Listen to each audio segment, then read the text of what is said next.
بسم اللہ الرحمن الرحیم۔ تحریک انصاف کی یہ خوبی رہی ہے کہ جو جج ان کے خلاف ریمارکس دے، فیصلہ دے، رائے دے تو بس پھر اس کی ایسی کی تیسی کر دیتے ہیں۔ یوتھیا بریگیڈ، ان کے ہواری اور ان کی پراکسیز، جس میں بہت سے نام نہاد صحافی اور یوٹیوبرز بھی شامل ہیں، ویوز لینے کے لیے، تھبنچو کمانے کے لیے پی ٹی آئی کی سپورٹ کرتے ہیں۔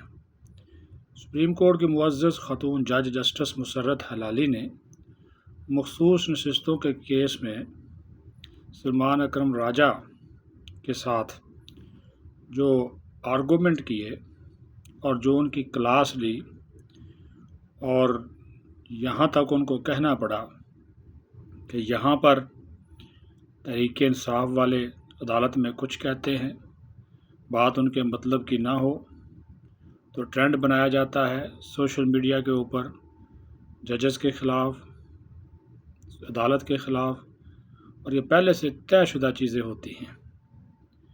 ظاہر ہے جسٹس مسرت ہلالی صاحبہ پی ٹی آئی کو بہت قریب سے جانتی، کیونکہ ان کا تعلق پشاور سے ہے، جہاں پر 12 سال سے پی ٹی آئی جو ہے وہ برسر اقتدار ہے۔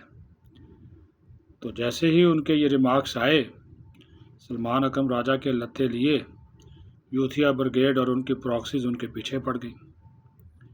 تو یہ وہی انصاف، وہی قانون، وہی آئین، وہی عدلیہ، وہی جج پسند کرتے ہیں جو ان کی مرضی کی بات کریں۔ آئین اور قانون کی جو بھی بات کرے گا اس کو ان کو اس سے کوئی سروکار نہیں، یہ صرف اسی کو جو ہے وہ توجہ دیتے ہیں، حمایت کرتے ہیں۔ اسی وجہ سے بہت سے ججز کو آج بھی عمراندار ججز کہا جاتا ہے۔ نام آپ کو ان کے معلوم ہی ہے، ماضی میں وہ جو کچھ کرتے رہے وہ سب آپ کو پتہ ہے۔ تو شکر ہے کہ آج وہ ثاقب نثار والی یا وہ عطا بندیال والی سپریم کورٹ نہیں ہے۔ آج کی جو سپریم کورٹ ہے اس میں جو بھی فیصلے آ رہے ہیں، آپ دیکھیں کوئی بھی فیصلہ اتفاق رائے سے نہیں آیا، کثرت رائے سے آئے ہیں۔